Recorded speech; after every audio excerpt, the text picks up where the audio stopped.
Hey guys, welcome to another episode. In today's video, we're going to be talking about the real cost of hiring a book editor.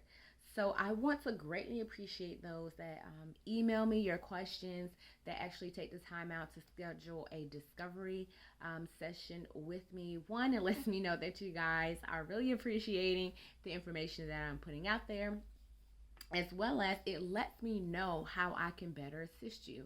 And so I actually had someone call me and wanted to know more about my rates and what it takes to kind of hire a book editor. Thus, this video was inspired by that. So I have my notes over here, and we're just going to kind of jump right in. If by chance you are one that likes to read the information, I will post the blog down below that will kind of go in a little bit more detail than maybe what I'm able to explain. And maybe you just want to have a reference, like a transcription of the video. All right, so first and foremost, before you even hire a book editor, you need to know the type of editing that is needed for your book. And so I break it down into 5, and you may find some editors that may say there's only 3 or 4, but generally for the purpose of this video, I'm going to discuss 5 because some editors may combine the two, like copy and line editing, into one. And so the first one is developmental editing, which is kind of the overall big picture before you even start. We're going to talk about like your characters, the theme of your book, the overall point of the book, the message that you want to convey, and some of the nuances, but definitely overall arching theme of the book. For me, this is what I call a table of content session. I work with you and I ask that you provide me every single idea that you have for your book. Use it as a dumping ground, and I go in and organize it from there, and then we get on the phone and we kind of go back and forth from there. The second one is substantive editing, which I call it substantial editing because that's pretty much what it is. It's for those that pretty much have written the book already and you're just giving it to an editor and say, here, let me know your constructive criticism. If this makes sense, what about the plot, the characters. It's kind of like that. I don't want to say overall like developmental. We're not fine tuning the manuscript. We're kind of making it make sense, kind of go over it all. If you are like a movie buff and you are familiar with Tubi's work, it's kind of ensuring that a movie doesn't turn out to be on Tubi, per se. That's kind of what substantial editing, substantive editing is. Like I say, I call it substantial. It's kind of, if you ever read a book, it's kind of like, ooh, it was like a point was missing. It's like they skipped something. Had they added a section about X, Y, and Z, it would have made it better. That's kind of what substantive editing is. All right, next is copy editing. It's kind of making sure it's more than grammar and little nuances there, but it's kind of making sure like what you said in chapter 2 doesn't contradict what you said in chapter 5. So if it's a memoir about your life, it doesn't say in chapter 2 your mom died when you were 5, and then in chapter 5 you say your mom died when you were 4. So it's making sure some things are consistent throughout it. If it's fictional, it's kind of like in the beginning you said your character's hair was blonde, now she's a redhead. What happened? Kind of filling in those gaps, making sure things don't get lost. And next is line editing. And once again, some editors may combine copy and line editing, but line editing is making sure that line by line things are said the best way without causing confusion and losing your voice. All right, so line editing is line by line, making sure each sentence is said the best way. And then proofreading, which is pretty much the very last type of editing. All right, a lot of people come and say, oh, I just need someone to proofread my book, but they have not had any other type of editing services on their manuscript. But proof editing is just making sure there's no widows, there's, a little period over here by itself. It's just the fine tuning before it goes into the next stage of publication. So those are the 5 different types of editing that you want to know about, because when you approach your editor, you want to, hey, what type of editing you offer, and also let them know, hey, I'm looking for copy and line editing, or I'm looking for a substantive editing. Like, I have my manuscript written, but I just want to make sure it kind of makes sense, that I didn't miss any big plot holes or anything like that. My characters flow, everything makes sense. So those are your 5 types of editing. Next, we're going to talk about understanding the pricing structure of book editors, right? So you have book editors that may charge an hourly rate, and then you have some that may charge a flat fee. I'm more of a flat fee type person, but they have their pros and cons. Hourly, in my opinion, is best for those that are like smaller projects. If you have a book that's maybe 5,000 words or less, like a novella, very short story, then maybe a hourly rate is best for you. I would not recommend an hourly rate if your book is like 100,000 words, because it can take quite a few hours, and depending on the revisions your editor allows, it could take quite amount of money. So I offer flat rate, which it can either buy per page or per word. I charge per word, all right?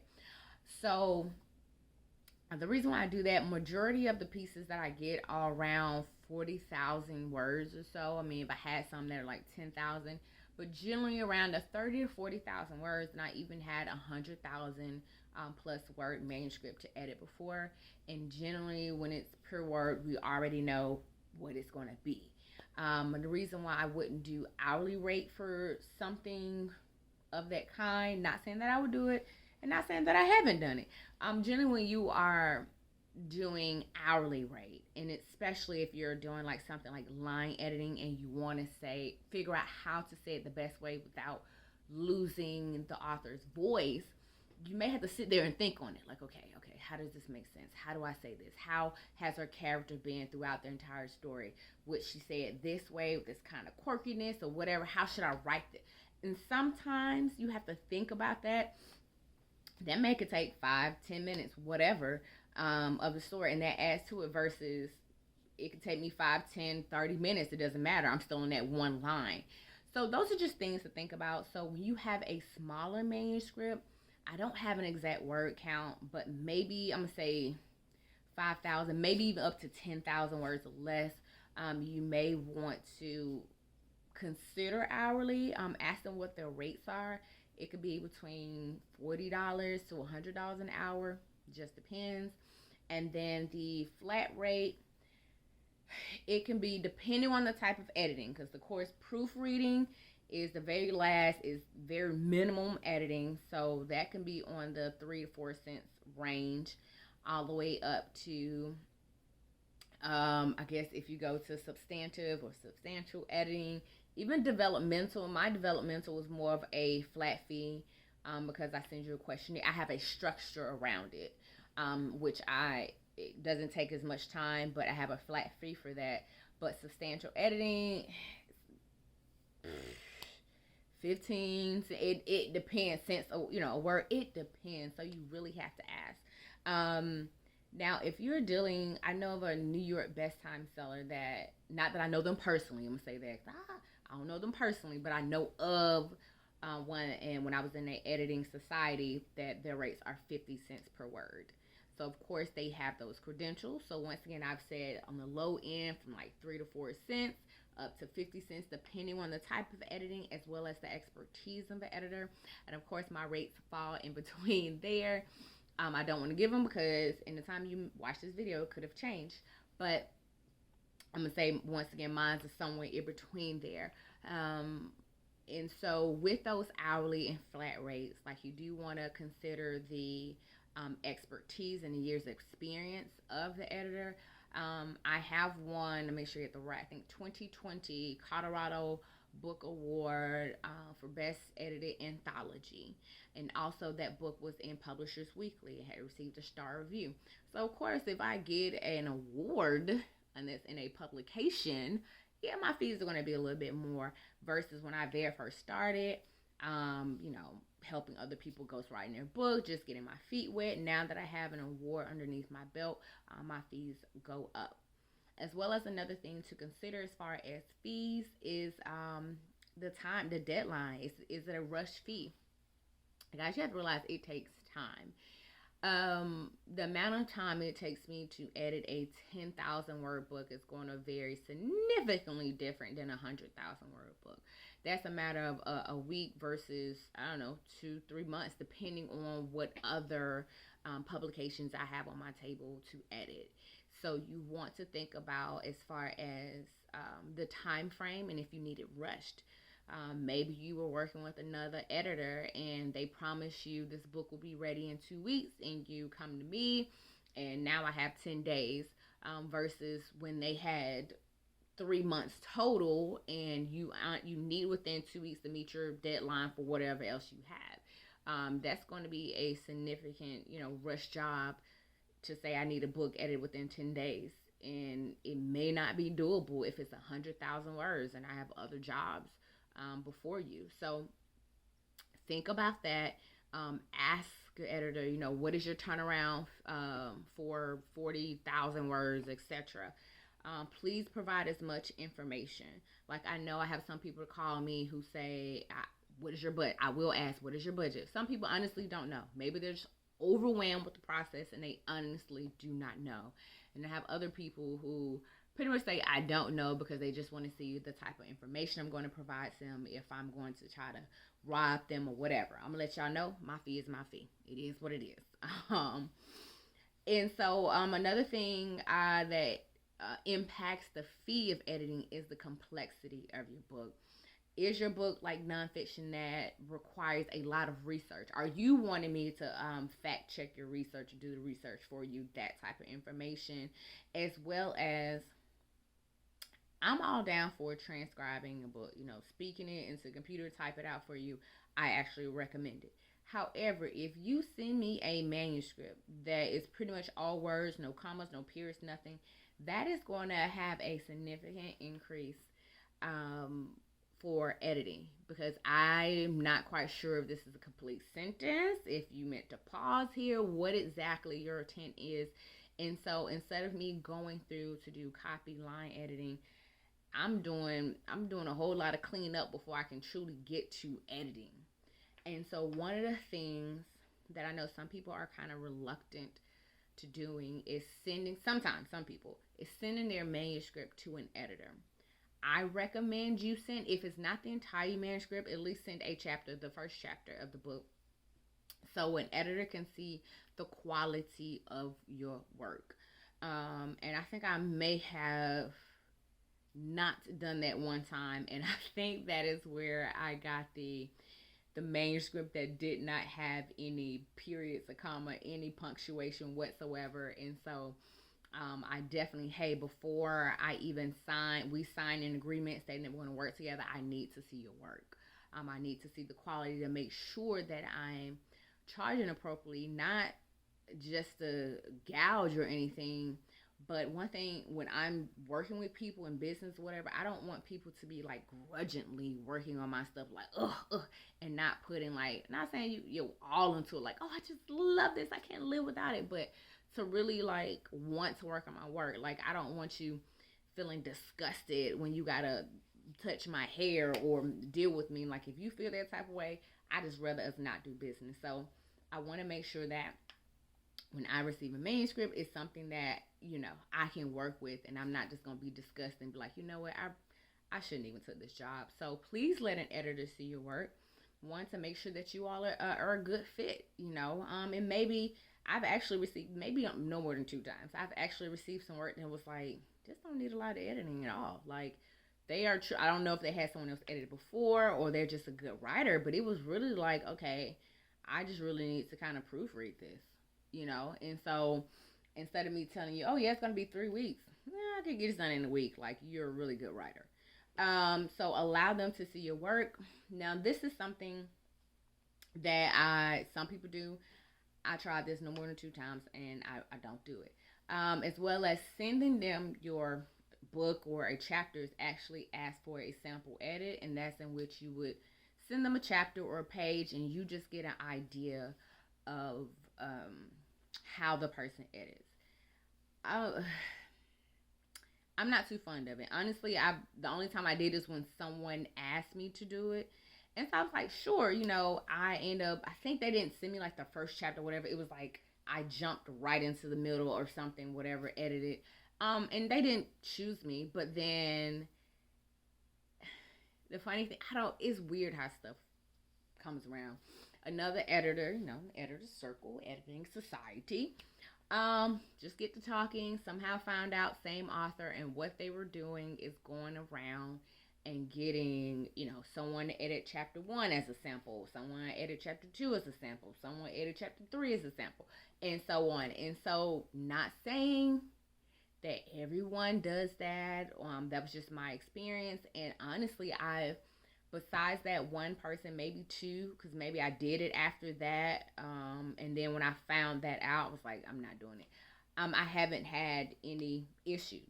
So I don't offer sample edits, but that is something you can ask an editor if they do offer that. So that was complexity of your book. And like I said, as far as if there's the punctuation missing, the research, the type, especially if it's an academia more type book, a textbook, the citations, citing your sources, that is a whole nother job in itself. So that may be an additional fee, the type of book as well. All right, so we talked about that. So once again, the editor's experience as well as what they are knowledgeable in their niche. Guys, I love memoirs and nonfiction books. That's my thing. Like if you say I want an autobiography, biography, memoir, how-to book, I'm your girl. And it wasn't until I did the anthology, because it was kind of horror based, and I'm not too fond of horror. I really don't like horror. But the story that I had, it was a beautiful horror. Like it was beautiful. It wasn't like a person going around killing something. It was, I don't even know how to describe it. It was beautiful horror. Like it changed my perception. And because of that, I've actually written a thriller book.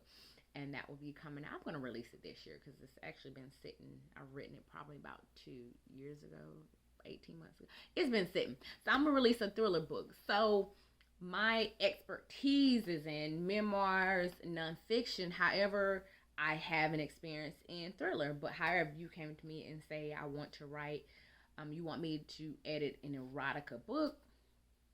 That's not my thing. I've actually had someone that did a table of content session with me. They just kind of like booked it out of the blue. Praise them. And so, after I went through the whole, the character, building a story, filling stuff in for them, and I honestly declined working with them because the story I asked, like, what is the redeeming quality of, your character? Like, what is the pivotal point in which they would change? Their life is going to get better, blah, blah, blah. And pretty much the answer they give to me, I didn't see as a redeeming quality. It wasn't a redeeming quality. The cycle was just going to continue. But I want to I know that life isn't all peaches and cream and it's just harsh. Like, I understand that.